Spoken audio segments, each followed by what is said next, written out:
Good morning, ladies and gentlemen, boys and girls. Welcome back to JAHAN-E. Once again, we are here with Colonel Sushobhit Kamra ji, who is sharing his valuable experiences as a leader.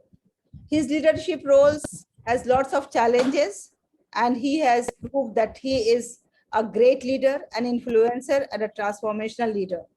So now, Sushobhit ji, I have asked many questions related to leadership, and you have given us lots of insight in the light of your own experiences.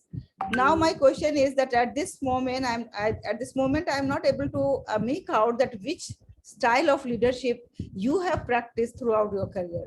So, would you please throw some light on this? That which style of leadership do you possess?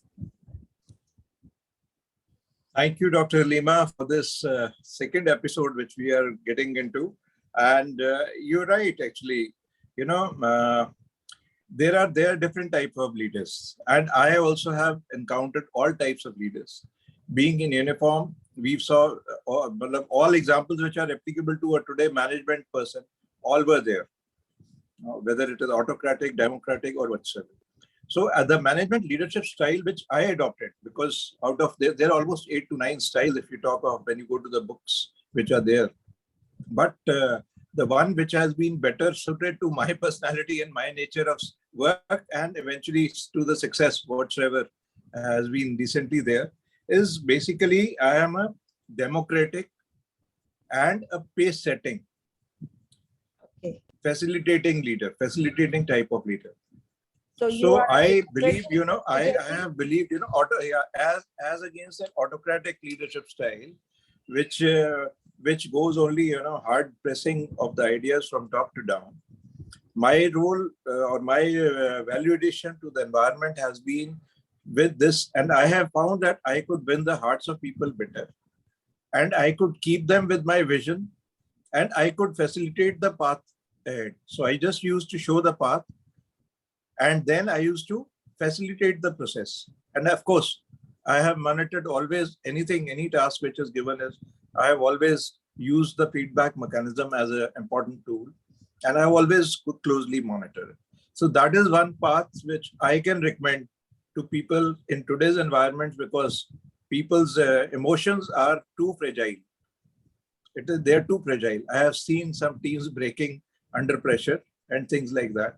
So please try and use this if you can, facilitating or a pace setting type of leader.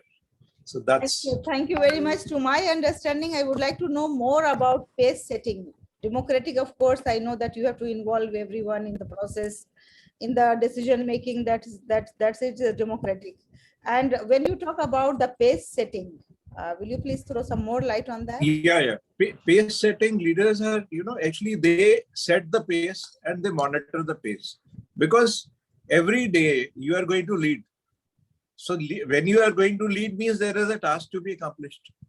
The task has some measurable and, some just overall viewable, stages which are there, or the steps which have to be taken. It could be weekly, it could be monthly, it could be daily.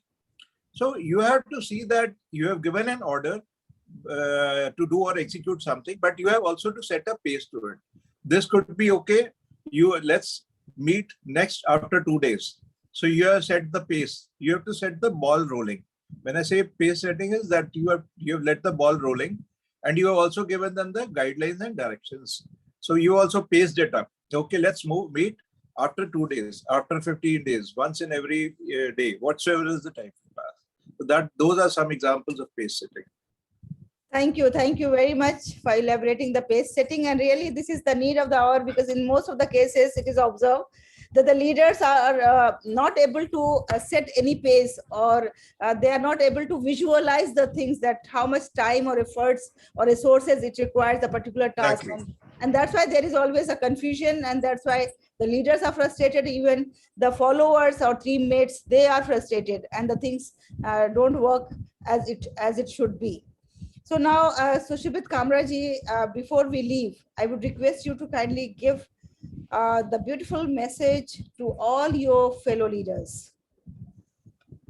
Okay, well, that is a heavier responsibility. Question with a little heavier responsibility. To all the leaders, upcoming budding leaders, as well as those who are working in their respective domains or the profession, I would like to tell you one thing. Professional competence and professional knowledge. I repeat the words. Please mark these: professional knowledge and professional competence. They are the main attributes of leadership.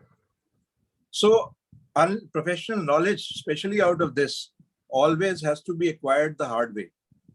All those people who say that, they have got the knowledge just like that, it would have happened. It would have never happened, so to say. Professional knowledge has to be acquired the hard way. लोहा जितना तपता है, उतना ही अच्छा जो है shape up होता है. So that is the basic thing. It will go always through your life, and you must be, ready for acquiring a good knowledge and competence. And unless you know your men whom you command, or the team which you command, you will not be a good leader. So your knowledge also complemented with the knowledge of your team. That is how you will be able to extricate the best out of them. And also, going back to General Field Marshal Manik Shah's words, he also added one thing. As a leader, he said, never be a yes man. A yes man is a dangerous man. So it has been seen that people who are yes men are generally not working towards the overall true objectives. Many a times, I'll say, many a times. So avoid being a yes man, and you should be able to pursue with your logic, with your knowledge, and you should be able to gradually, the people environment will automatically see values in your styles and your, whatsoever leading teams which you're leading, they will automatically accept your presence and they will accept you. But you have to lead the way always. And that is going to be once again with your competence and professional knowledge.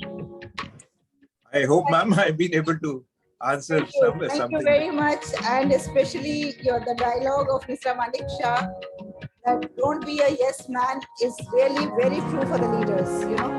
The followers, they always try to encash this type of attitude of the leader. If you are a yes man, they will very easily make out, and they will try always to insist upon their own findings, their own decisions, their own styles.